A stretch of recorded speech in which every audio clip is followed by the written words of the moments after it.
Hey, hey! Welcome everyone to the second regional DMV Entrepreneurship Town Hall. My name is Steven Rodriguez. I'm one of the community leaders here in the Washington, D.C. region. Thank you again for joining us. We're going to be talking about a few different things every month, the reason for these regional town halls. We're going to be going over a little bit more today about some of the week celebration that everybody's talking about. What's happening with National Entrepreneurship Week, what's happening with DC Startup Week, Global Entrepreneurship Week. So we're going to be talking a little bit about those, looking at some of the stats. We're very data driven, so we love to see what's working, what's not, based on your feedback. We'll also answer some questions as we go along.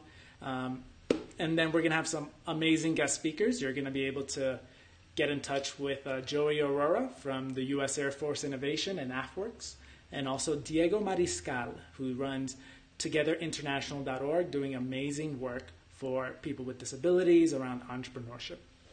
All right, so we're going to go over a little bit on what we're going to be doing. So as you can see here, we're just going to be going through this little PowerPoint presentation, and let me just get my bearings. All right, so again, going to talk about the week, then we'll go into the guest speakers, and of course the next town hall, which is March 20th.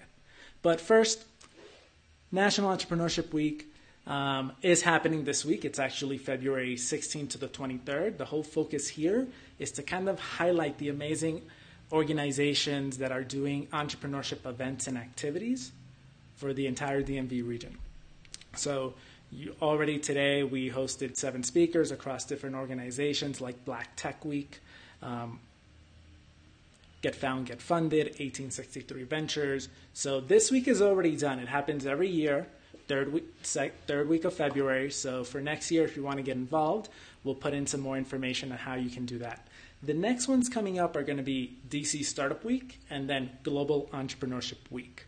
DC Startup Week is more for inspiration stage, if you're learning about entrepreneurships, how to get involved, if you're starting to toy around with a business idea, how to form your idea, and then how to kind of launch that idea. So it happens now it's going to be the 4th year in a row. It's going to be September 9th to the 13th in September. All right, so it's 5 days of action packed. Last year we had about more than 200 events throughout the 5 days that week. So we're going to have some more information posted on how to get involved with that. The next one is Global Entrepreneurship Week. Big distinction here. DC Entrepreneurship Week, a bit more about how to start your business, how to get inspired, and how to launch. Global Entrepreneurship Week focuses more on the other side. Once you've started, how do you manage the business now that you transition from a startup founder to a business owner? And then how do you grow and accelerate that business so that you're not just stuck with one person, it becomes more of a team? How do you manage that cultural environment? And then how do you grow and accelerate? How do you think of different revenue streams? How do you expand beyond your local area and even beyond just the national area? So that's the main purpose of Global Entrepreneurship Week, November 11th to the 17th. It's going to be happening this year. And of course, we'll be joining cities from all over the world. More than 172 countries participate in this year of celebrating entrepreneurship. But like we said, we're very data driven. So for the weeks this year, what are we going to do to change? So we asked you all, what were some of the things that you wanted to see? So we did a little survey and we were trying to see who actually comes to the events. Lots of people that are service providers to the startup community, lots of people that are ideation stage. I have a working prototype, I'm just curious, and things of that nature. Especially as it relates to DC Startup Week, this is very valuable just to know that that's actually the demographic that we're trying to hit. What type of event interests you the most? Last year, again, we had more than 200 events for DC Startup Week, close to 150 for Global Entrepreneurship Week. So what are people actually interested in seeing? So apparently people want to see more industry-focused types of events. They're looking for more role-focused type of programming. Focusing more around CEOs or something more for marketers or more chief operating officers for processes. So we're thinking more along those lines as well. Challenge areas, hiring, finance. We're getting a little mixed split here. I know for Global Entrepreneurship Week, we focus a lot on the entrepreneur's journey and what are the growth challenges people face. So it's good to see that some of these might be resonating with the community. So we're going to think about these a little more for this year. Again, I think this is happens every year. The biggest thing for the weeks is that people love to connect. They love to see that there's a community out there because, let's face it, entrepreneurship is a lonely, lonely road.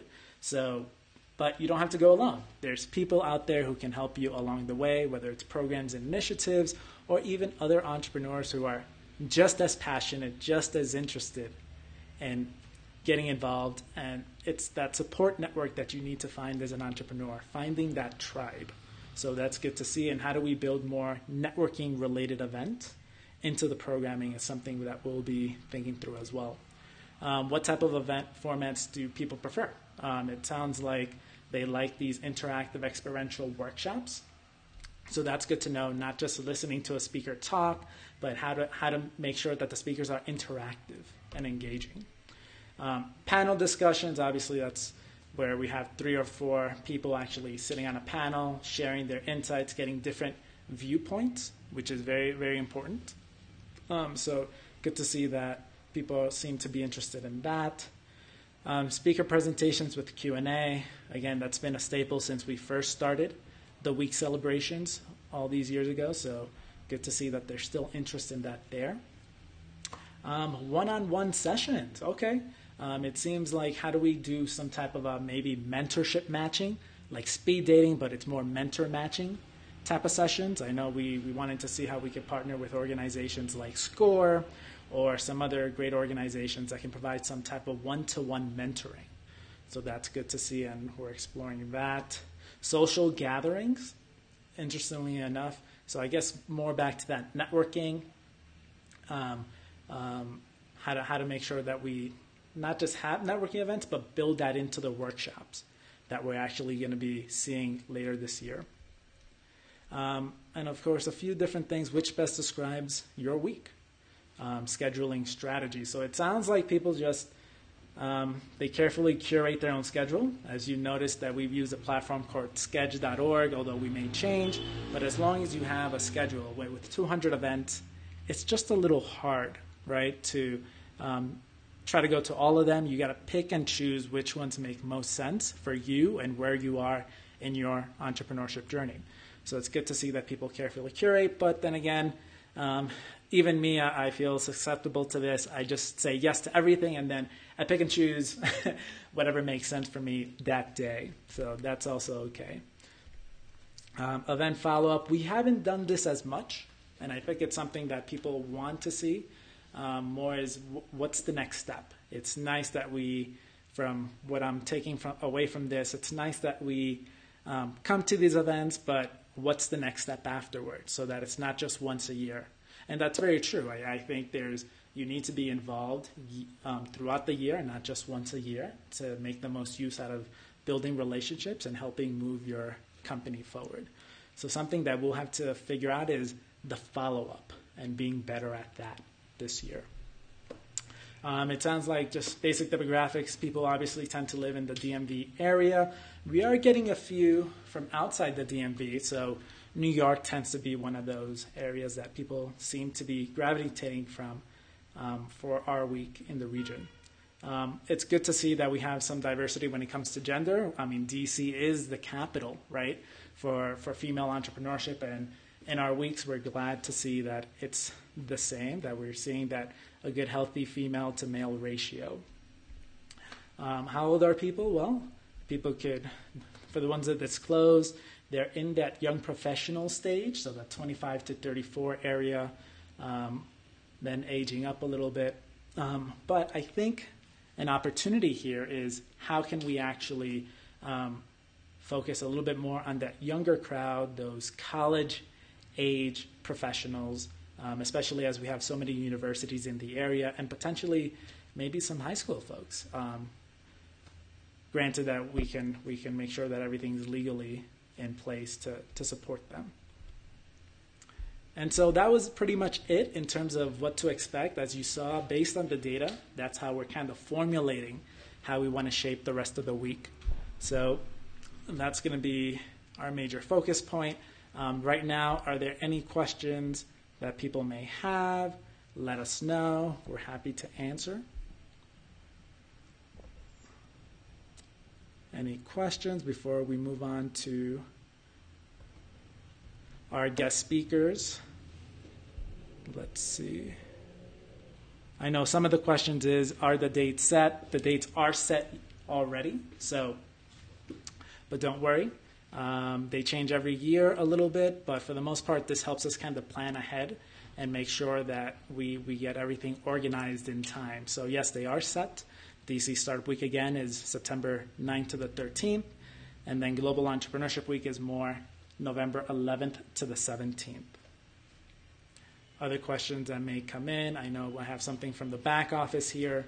How do you get involved in these weeks? Well, there's kind of 3 or 4 ways to get involved. One, very basic level, participate. Come to the events, network with other folks, learn from some of the workshops and events, and then seeing what makes sense for you. What can you absorb and apply to your own entrepreneurial ventures? I think that's the most basic way, and you'll see that there's so much energy and excitement for entrepreneurship in the region, even though you may not see it. These weeks are the ones where we gather everybody together, and you get to see the huge community behind this. The second way is maybe you want to volunteer, learn how things operate, how does something so massive like 5 days with 220 events, how does that happen? It's because of volunteers, honestly. It's more of a give first, labor of love type of thing where, we're all just giving. Nobody's getting Bentleys and Ferraris out of this, right? We're doing it to help the community, especially as we think about inclusion and make sure that communities across the diaspora, across different segments, race, religion, ability, make sure that everybody has access to entrepreneurship resources if they want to pursue it. Third way to get involved is if you want to be maybe you're ready, you're at that stage where you have lots of knowledge and you want to share, you want to give back to the communities. Maybe you're good at marketing, you want to do a presentation on marketing. Awesome. You should definitely apply to be one of our speakers. And again, our speakers are curated from partly by the people that submit applications and also from our network of partners that we know and trust over the years. But hey, if you have something to say, don't be afraid to say it, and then share the knowledge. Just give back to the community. That's how thriving entrepreneurial ecosystems work. We all have to give our part. As we become successful, how do we help those that come after us? For those that are really interested in just being super involved, you can organize or be part of the DMV coalition team. And what I mean is, these are the people that are kind of coordinating the day-to-day logistics. They're the ones who are securing the partnerships. They're securing the funding.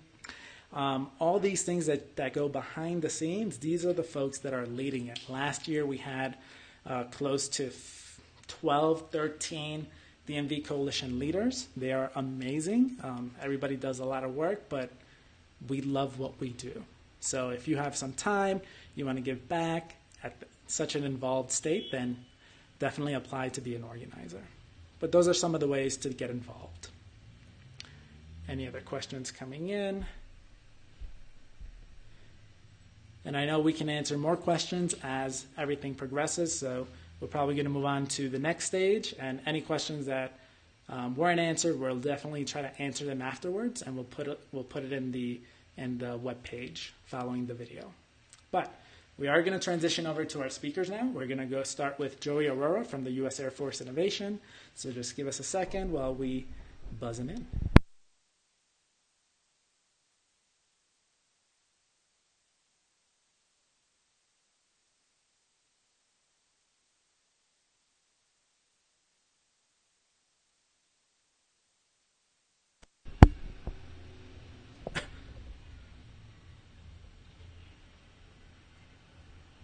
Hey, Joey. Hey, awesome. So we're just about to segue you in. So let me just make sure that everything's working. And for everybody on the live video, we are now speaking with Joey Aurora from the U.S. Air Force Innovation and one of the lead directors for the AFWorks program. So without further ado, Joey, welcome.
www.afworks.mil/sbir.html.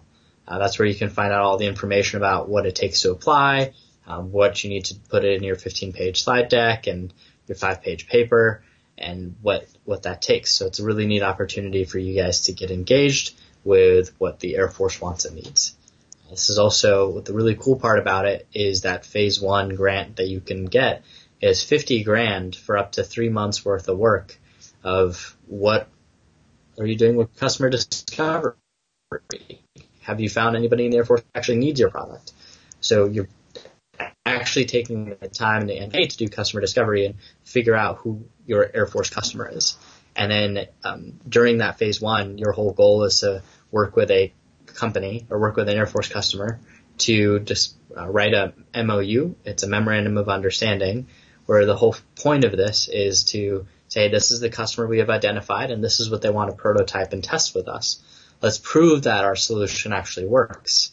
Let's prove that it actually solves a problem and creates something better. And you apply for your phase 2, and that's up to 15 months of work and up to $750,000. So what we've really done is lower the barriers of entry for folks to work with us. Additionally, we have AFWorksChallenge.com, and this is where we post some really, really big challenges that we have for the startup world to help us solve. So right now we have a microelectronics challenge going on. We've had a helmet challenge before, and we're really compressing the government contracting timeline from these 6 to 18 months down to 3 or 4. So it can better fit into your traditional sales cycle as you do with commercial companies. So those are some key ways for the startups to get engaged with what AFWorks does and how we do business. The other really cool thing about AFWorks is that we're also working to help shift the Air Force culture. So we want more folks around the Air Force to be excited and engage with companies that talk to their startup ecosystems, not only here in the DMV, but in any startup ecosystem that there's a base. Folks should be able to reach out and connect and say, hey, how can we help you solve your problems? And so that's been a big focus of what we're doing. So, Stephen, I think that gives us a pretty good overview of some of the things that we're up to. I'm happy to answer some of the questions or however you'd like me to take it from here. Yeah, no, and Joey, I just got a ping that the first minute was without sound while I was in transition. So I guess if you could intro yourself one last time for the people that couldn't hear. Yeah, absolutely. So I'm Joey Aurora. I'm with AFWorks. It's one of the Air Force's innovation organizations. And my job is to help foster the ecosystem of the startup world and the DoD. And in order to do that, we have a few tools that are very relevant to startups. We have our website. It's www.afworks.af.mil. We have our SBIR program and then our challenge site. So AFWorks is a methodology. We're not a process. We're a set of tools that the Air Force is bringing to the table to change the relationships that we have with the startup community. Nice. And are you originally from DC, Joey, or how did you get involved in all of this? So I born and raised in Denver, and then I joined the Air Force. I've been in for 6.5 years.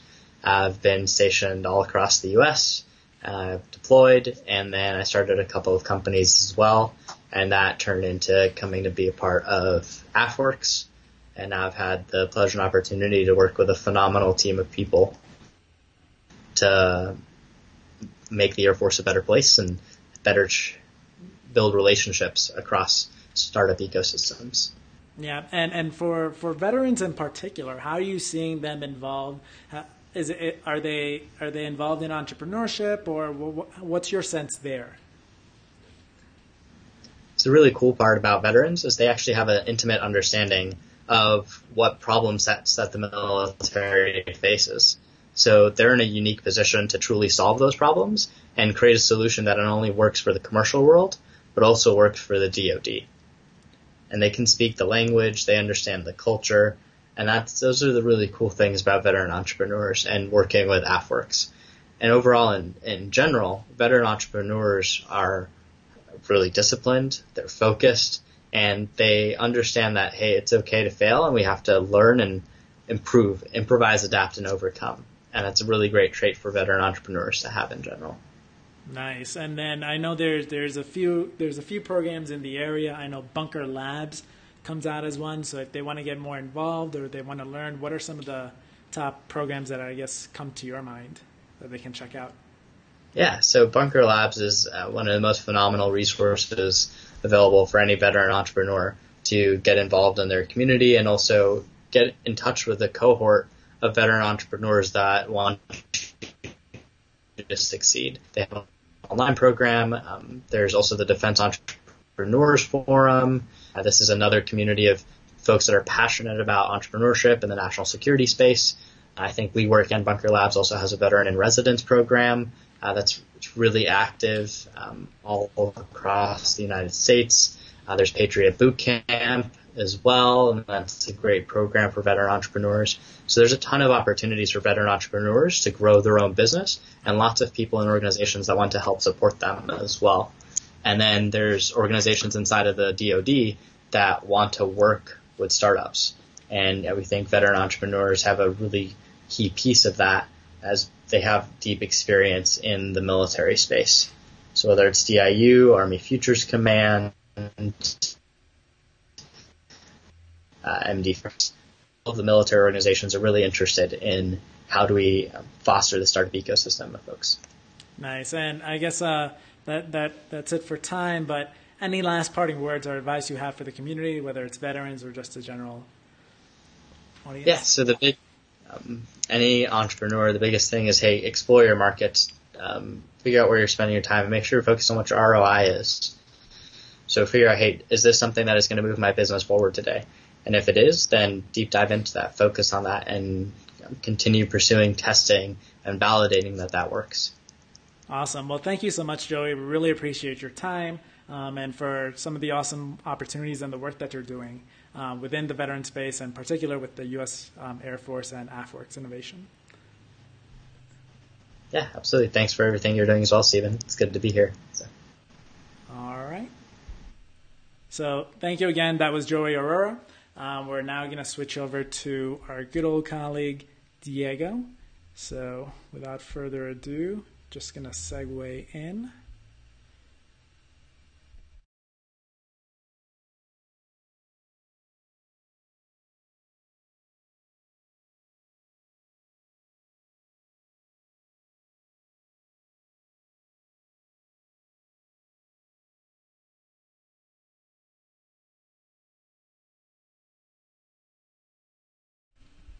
Hey, Diego, welcome. I'm about to segue you in. Welcome, everyone. This is Diego Mariscal, CEO of TogetherInternational.org, doing some amazing things with people with disabilities, something that we may not hear about, but they are, well, Diego can tell you a lot more about the stats and the awesome work that's being done. Appreciate it. Appreciate it. Thank you. There we go. All right. Hello, everyone. I'm very excited to be here.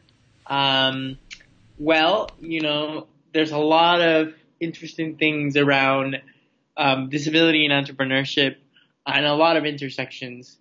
I think the best way to describe it is just to talk about sort of my own life and my own personal experience and then kind of go from there. So I was born with cerebral palsy, which for me, it means that I have trouble walking. There's different forms of cerebral palsy, so you might see different people with various variations of CP. But that just means that growing up in Mexico, because I'm originally from Mexico, was significantly harder because there wasn't as many regulations and there wasn't as much access as there is in the States regarding disability. And so everything was harder, right? Since going to school, using public transportation, things like that. And so my parents always had to advocate on my behalf, and I always saw them sort of being entrepreneurial in that way. Because my brother also doesn't have a disability. My brother is 10 months and a half younger than I am, so we were very close in age. And so it was this dichotomy of seeing, access to all these things that a non-disabled person had versus all these things that a person with a disability had to struggle with. And so from a very early age, I understood the hustle experience and the sort of finding value and being resilient. And so when I was in high school, I started my first company, which was educating students about disability. So we would do things like eating without being able to see, or using public transportation in a wheelchair, or communicating without speaking. And in 4 years, we were in 15 high schools across the country. 80% of it was corporate funded. And it continues to be one of the largest youth-led programs in Mexico surrounding disability. And so when I moved to the States, everybody started telling me that I was an entrepreneur and that I had built this organization. And I really didn't even know how to spell the word entrepreneur. And when I started to do more research, I realized that people with disabilities are indeed inherently entrepreneurial. From the moment we wake up, we have to figure out how to get dressed, how to drive, how to communicate. And so now what we do with Together International is use that sort of innate entrepreneurship skills of people with disabilities and translate those skills into workforce development skills. Because also the challenge is that people with disabilities face one of the highest levels of unemployment. And so to me, that doesn't make sense, right? You have this community that's resilient, tenacious, innovative, and then you also have a lot of job discrimination. So we use entrepreneurship to kind of break the gap between, the stigma around disability and discrimination. And what's great about this story is that Stephen was one of the founders of this initiative.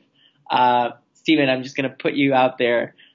We were both at 1776. It was an incubator, and we were already thinking like, how can we educate people about disability? And we said,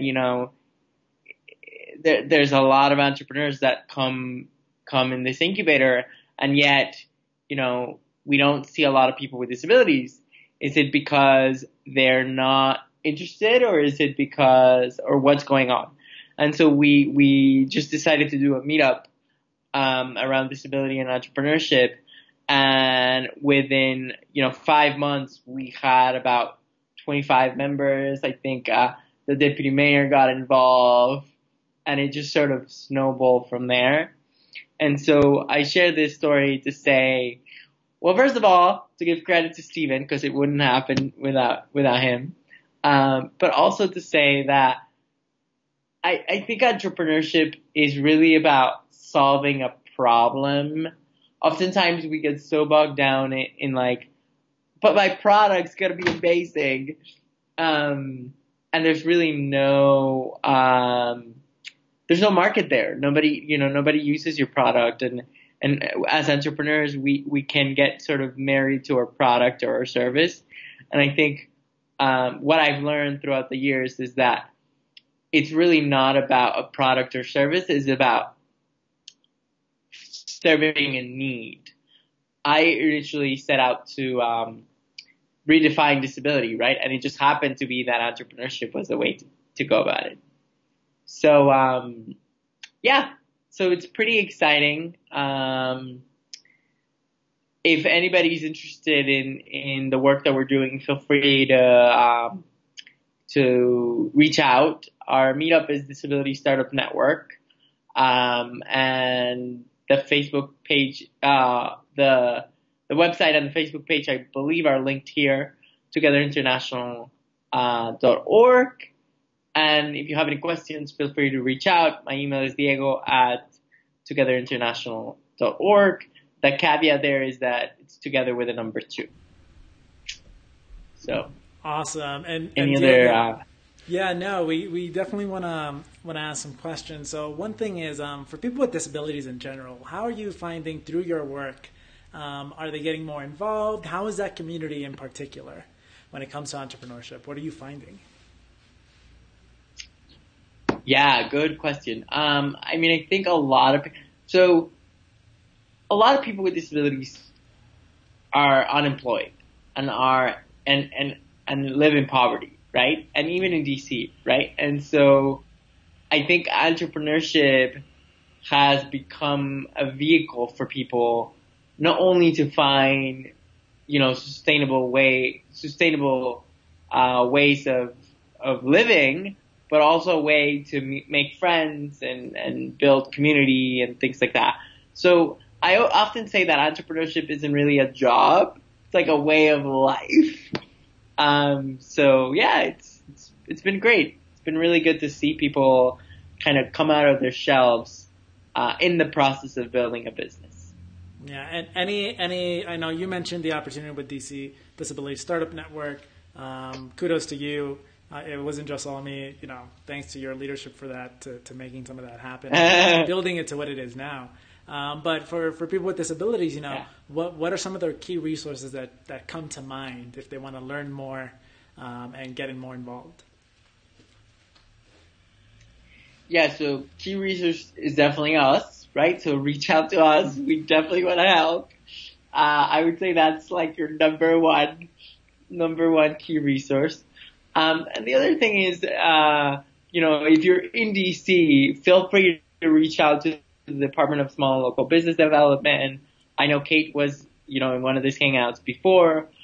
Feel free to reach out to the Department of Disability Services. We're working closely with them. So they're familiar with some of the issues in the landscape of what's going on. And we're working really hard to make sure that they're providing quality services for entrepreneurs with disabilities. So awesome. And as far as the rest of the world, in case there's people from different parts of the world, we are coming to you probably not anytime soon, but it's Together International after all, right? So we wanna expand. So if the idea of providing people with disabilities an alternative way of employment through entrepreneurship sounds appealing to you, feel free to reach out and we can start conversations. The idea is to expand this beyond just DC. Awesome stuff. And now for the audience and for people with disabilities in general, well, any final thoughts or remarks that you have for them? Good question. So the number one thing that I don't think people realize, or I think, and it took me a long time to figure out, is being proud of your disability and sort of embracing your disability and seeing it as a strength. When I first moved to DC, I have trouble walking, right? And so I would never use a wheelchair. Because I was like, no, I can walk, I don't need to use a wheelchair. And it wasn't until I met other people with disabilities and I started seeing that they weren't ashamed of using their disabilities or using their wheelchairs, or they weren't ashamed of using their canes, that I started to use a cane or I started to use a wheelchair. And it opened so many more doors for me to sort of embrace that part of my life. And so I recognize that living with a disability is a difficult experience. It's a hard experience. At the same time, I also recognize the power of sort of embracing it, accepting it, and recognizing it as a strength. Awesome. Well, thank you so much, Diego. We really appreciate all the work you're doing, and you're one of the few people that I see in the nation just doing anything around people with disabilities and helping them kind of bridge that gap to explore entrepreneurship and see if it's a good fit for them. So kudos to you for what you're doing. Yeah, no, thank you so much. I'm very excited, and I'm happy that you were a part of this from the beginning. So awesome. So that is Diego Mariscal, everyone. Now we're going to be switching over to, well, I guess pretty much the end. So really we had two amazing speakers involved. Joey Aurora with the U.S. Air Force Innovation and AFWorks, Diego Mariscal with TogetherInternational.org. And again, the weeks that are coming up, still in development, still opportunity for you to get involved, participate at the very least, join the community, because there's so many people out there for you to just get to know and inspire you to keep on going. Entrepreneurship is lonely, but that's by choice. Get out there, make the friends, and get inspired and the drive to kind of push your idea forward. The next town hall is going to be on March 20th. So we're going to do it from Portland, Oregon. So we're going to be a little bit far away from DMV, but again, all of our work and efforts will be geared towards the DMV region at this time. So again, thank you so much for joining in for the second regional town hall. Obviously, it's a work in progress. We're going to be going through the feedback. We're going to be refining the program in the upcoming weeks and months. And again, we love everything that about entrepreneurship. We love all the work and the activities that the people do when it comes to building new business. And at the end of the day, it's building wealth for not just for yourself, but also for the communities and the local economy. So it's just a great thing overall. And anything we can do to help out, that's what we're here for. So if you haven't join the DMV Startup Facebook group. It's the largest free entrepreneurial community in the Washington, D.C. region. We have more than 1.6 thousand members to date, and it's active. And the whole point there is to just ask questions to some of your challenges, get involved, and then see how, as a community, we can help each other out to grow and accelerate our own business ventures. So thank you again. We really appreciate you taking the time. More resources will be posted after the video with everything we talked about, including how to get involved. Be an organizer, be a volunteer, be a speaker or presenter. All right, and then any other questions left unanswered, we'll also put them in the show notes below. So thank you again, everybody. Enjoy your snowy day, and we'll see you in the upcoming events. Ciao.